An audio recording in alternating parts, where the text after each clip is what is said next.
Bonjour à tous et bienvenue sur la chaîne YouTube Le Cheval en Conscience. Donc nouveau sujet aujourd'hui, comment rétablir le départ au galop en extérieur. Je vais vous faire un rapport d'expérience sur ce que j'observe dans notre quotidien. Chacun peut remettre les choses à sa place. Donc je ne vais pas faire de généralité, mais je vais parler ici d'une technique prouvée qui fonctionne en connaissance et en conscience du cheval. Donc rappelons qu'avec le cheval, rien n'est acquis. L'éducation du cheval nécessite un travail quotidien, pour pas dire un travail au sol au quotidien. Il est bien d'avoir ces exercices propres et personnels qui mettent en place la relation et la hiérarchie homme-cavalier. Il est impératif de lire le cheval, de le comprendre, de se comprendre, de communiquer et d'interagir au bon moment, de repérer quand c'est trop ou quand ce n'est pas assez. La vidéo d'aujourd'hui va servir en priorité à se mettre en sécurité. La recherche du cavalier doit être l'autonomie avec son cheval en extérieur. Donc nous allons parler des codes, nous allons parler des exercices à exécuter, quels exercices doivent être faits en amont de la sortie en extérieur. Je vais vous révéler concrètement comment je fais, ce n'est que ma façon de faire. Chacun peut se calquer ou non. Je vais révéler des informations, de la théorie, par exemple comment mettre de la légèreté dans la demande et dans le départ au galop. Dans un premier temps, pourquoi en arriver à ce genre de réflexion? Je suis cavalier indépendant, j'ai un cheval, le départ au galop est un peu difficile, ou le départ au galop est complètement désordonné, le cheval part en rodéo, la tête vers l'avant, les postérieurs vers l'arrière, c'est complètement désagréable. On se retrouve alors dans une position d'insécurité où on peut alors chuter et se faire mal. Le cheval n'est pas un sport sans danger, donc il est intéressant là de le lire et d'interagir. Donc nous allons aussi parler de l'énergie. Par exemple, si je suis dans une phase d'entraînement ou de reprise avec le cheval, adapté en fonction de son alimentation, l'énergie va être un petit peu plus grande. Il se peut que le manque d'activité ait créé un surbesoin de se dépenser, donc le départ au galop peut être facilement désordonné et donc dangereux pour le cavalier et le cheval. Quand je repère que le départ au galop est désordonné, que le cheval fait n'importe quoi, je vais alors réfléchir en conscience et en conséquence. Je conseille alors de mettre fin à cette séance, de rentrer et de réfléchir à un plan d'action pour mettre en place le travail qui va permettre de rétablir le départ au galop en extérieur. Dans un premier temps, ne pas brimer le cheval, lui faire comprendre que ce n'est pas ça. Un nom bien posé pourra lui faire comprendre que ce n'était pas l'action demandée.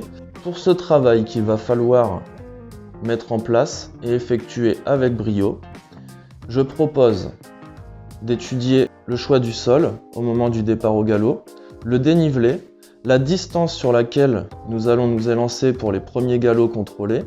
Je conseille en amont de bien travailler la connexion avec l'animal, la légèreté du départ et la légèreté dans la demande. Donc étant donné que rien n'est acquis, c'est pas parce qu'on a son cheval depuis plusieurs années, il suffit d'une phase d'arrêt, par exemple en plein mois d'été. Nous allons dire que de juin à septembre, étant donné les intempéries, les temps, les moustiques, nous n'allons pas pouvoir sortir. Donc le cheval aura, au moment de la reprise, un besoin de se dépenser immense, qu'il va devoir, à mon avis, falloir décompresser déjà dans la zone de travail. Le changement d'allure doit être effectué au préalable en longue longe, dans la zone de travail, établi correctement, remercié au bon moment, pour que quand on est sur le cheval, ce ne soit qu'une répétition de l'action qui a eu lieu au sol. Ce qui permettra par là de dénouer la légèreté de la demande-réponse. Quand on est en longe, on va s'énoncer galop, mettre un petit peu d'énergie dans le mouvement et le cheval part au galop. Donc une fois qu'on est dessus, pourquoi donner des jambes? Il suffira de refaire la même chose. Dans le choix du parcours pour rétablir le départ au galop. En cette saison, je peux aller dans les champs de blé fraîchement coupés, donc je ne vais pas choisir un champ infini. On va plutôt travailler en montée pour les premiers galops. Donc connexion au départ avec le cheval. Moi je vais conseiller de donner la cadence avec le claquement de langue. Donc si c'est une cadence calme, le tempo va être régulier et calme. Quand on demande le trot, un petit peu plus accéléré. Et le galop, Voilà, donc je pense que la cadence doit être entendue par le cheval pendant qu'il marche. Dans un premier temps, on n'est pas obligé de le faire et de le refaire à perpétuité, mais c'est intéressant, on est au pas,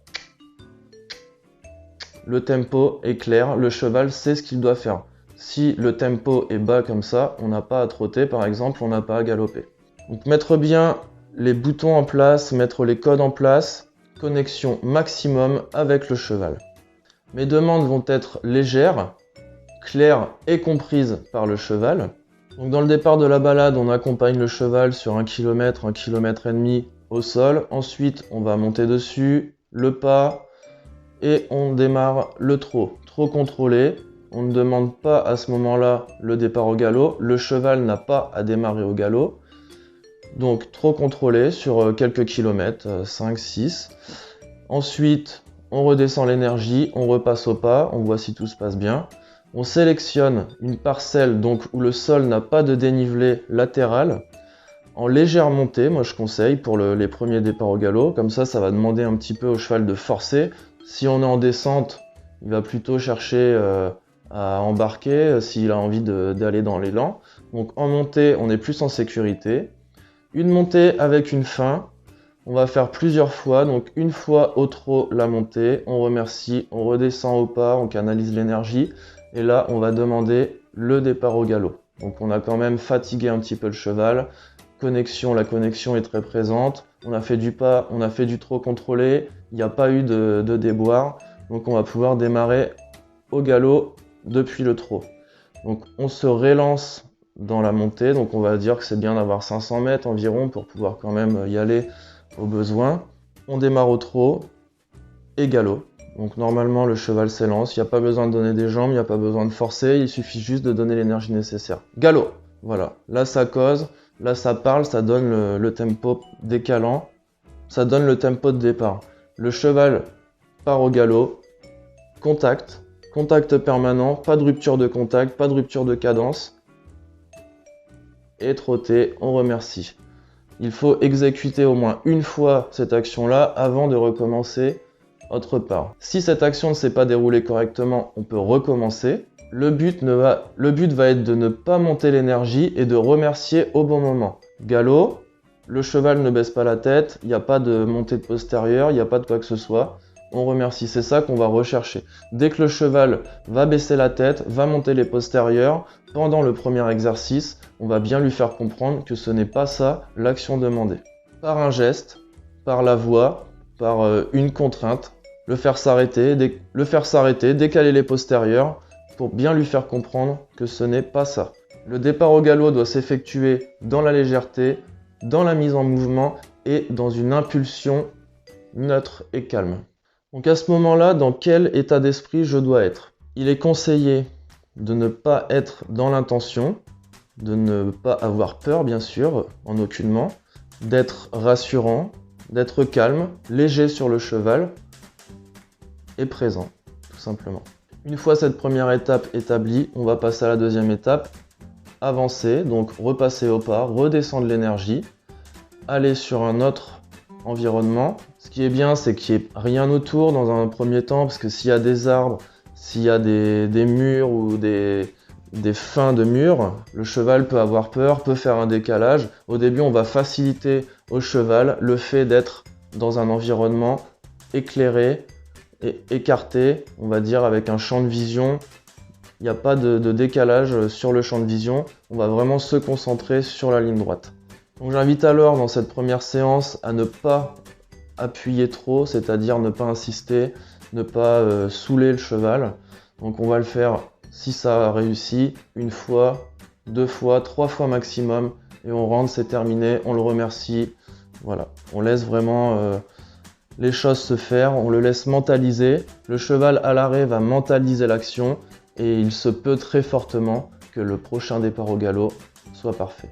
J'espère vous avoir éclairé sur cette vidéo informative. Je vous laisse voir la photo qui image le cheval qui baisse la tête et qui lève les postérieurs. Un départ au galop un petit peu malencontreux, ça peut vite se retrouver comme ça et on peut vite se retrouver par terre et se blesser fortement. Je vous laisse, on se retrouve dans une prochaine vidéo. Merci à tous de nous suivre. pour un demain nouveau dans la relation homme-cheval. Ciao.